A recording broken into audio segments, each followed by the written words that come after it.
Ralph Nader is well known, a leading advocate, an author, a lawyer, a presidential candidate.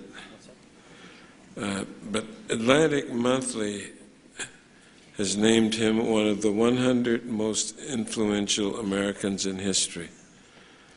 And I thought I would put that in the record so that more people that then read the Atlantic Monthly would know about it. We welcome you once again to the Judiciary Committee, Ralph Nader. Thank you, Mr. Chairman. Thank you, Mr. Chairman, Congressman Gohmert, and the other members of the committee for this important and timely hearing. A lot of interesting, good points have just been made, and there's no point for redundancy. I'd like to mention that we ought to look at the issue of government secrecy and government openness with a historic cost-benefit evaluation. I worked with Congressman John Moss in 1966 on the first Freedom of Information Act, and I saw the fervent opposition of the bureaucrats in the executive branch to what was then a rather modest piece of legislation. I then worked with him on the strengthening 1974 Freedom of Information amendments, which made our Freedom of Information Act arguably the best in the world, and I also saw the same opposition. I think that people like Daniel Patrick Moynihan in his book on government secrecy point out that one of the first victims of government secrecy is the Congress itself. The Congress repeatedly has been repudiated from getting the information in order to perform its constitutional responsibilities, such as its war-making power, its oversight subpoena power, its appropriations, deliberations, and many others. Bruce Fein has decried this deprivation of information on the part of by the executive branch vis-a-vis Congress as a principal cause of weakening what is supposed to be the most powerful branch of our government. If you look at the historical record, the benefits of disclosure vastly outweigh the risks that come from disclosure. Wars could have been prevented if the American people knew what was going on in the Spanish-American War, in World War II, in the Tonkin Gulf Resolution, if the American people knew what was going on before the invasion of Iraq, with the lies, the cover-ups, the distortions that now have been historically documented by the Bush administration, including Richard Clark, the anti-terrorism counselor to President Bush, among many. What's fascinating about this WikiLeaks controversy is that we have to avoid it becoming a vast distraction, focusing on these so-called leaks, instead of focusing on the abysmal lack of security safeguards by the executive branch of the U.S. government, and making those who set up this porous system or who allowed it to be penetrated accountable. The distraction also is away from the lack of accountability for executive branch officials who suppress information. How many times have you seen those people prosecuted at the highest levels and the middle levels of government?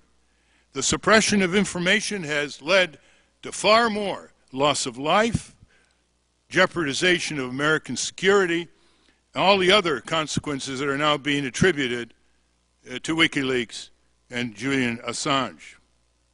1 million Iraqis have died as a result of the invasion, 5,000 U.S. soldiers, 100,000 sick and injured and traumatized, a country blown apart, more violent opponents to our country, more national insecurity.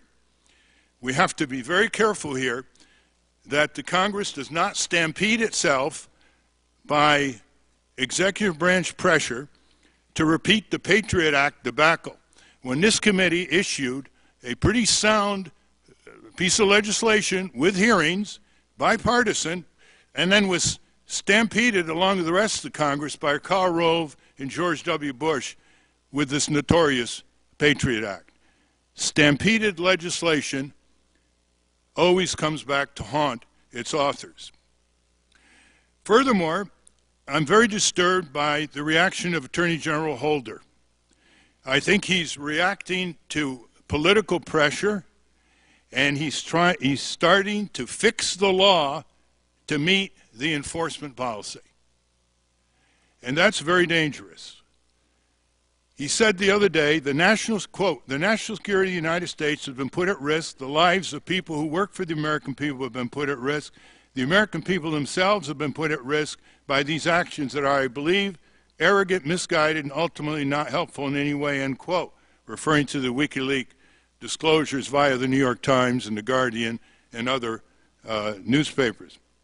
Those very words could apply to the Bush administration and the Obama administration's military and foreign policy, that they would put us in greater risk.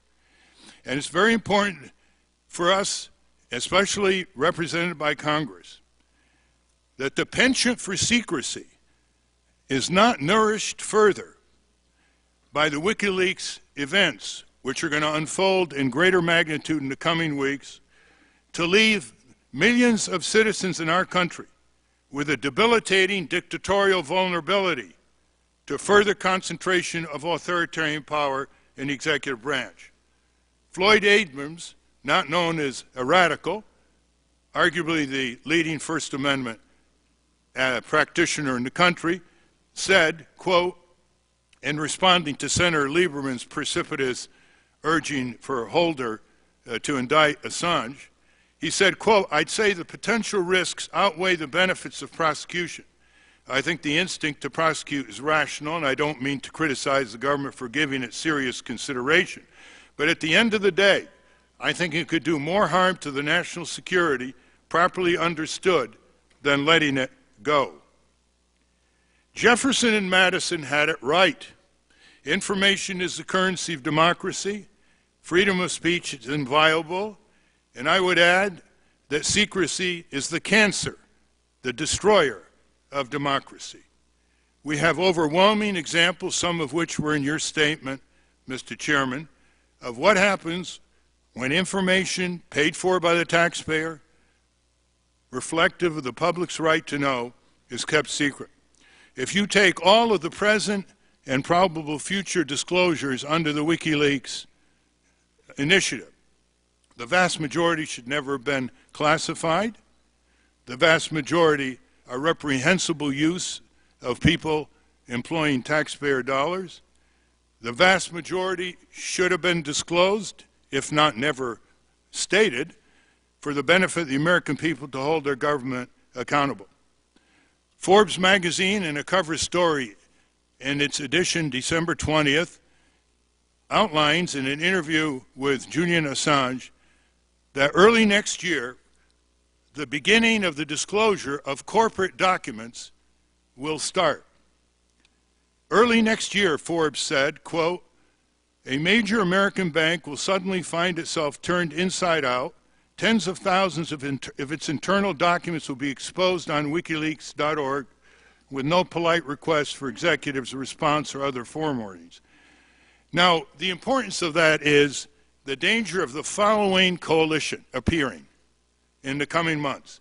You have the government bureaucrats who transcend political parties, the government bureaucrats and the corporate executives who want to destroy the provision for whistleblower protection in the new Financial Reform Act, as we speak, that they band together in order to focus on the WikiLeaks and try to stampede Congress and perhaps public opinion into enacting legislation that will further stifle the right of the American people to know and further enhance those who believe that the few can decide for the many and that concentrated power in the executive branch can make a mockery out of the constitutional authority reposited in the U.S. Congress.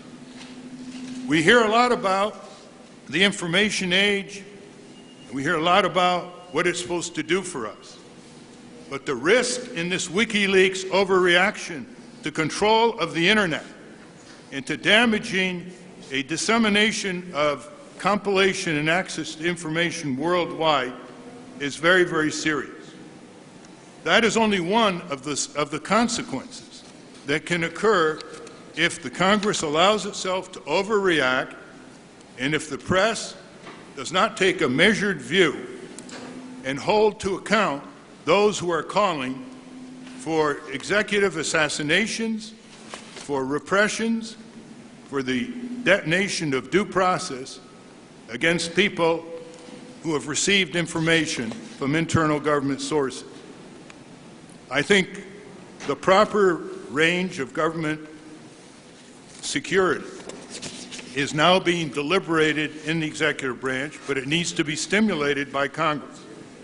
At DARPA, Peter Zatko and his group is busily working on a technical fix so that this kind of disclosure never happen again. Many people think that that cannot be done, that the genie of the internet is out of the bottle. But it does seem to me that we should be very careful in conclusion in not developing a bill of attainder mindset, if I may use that metaphor.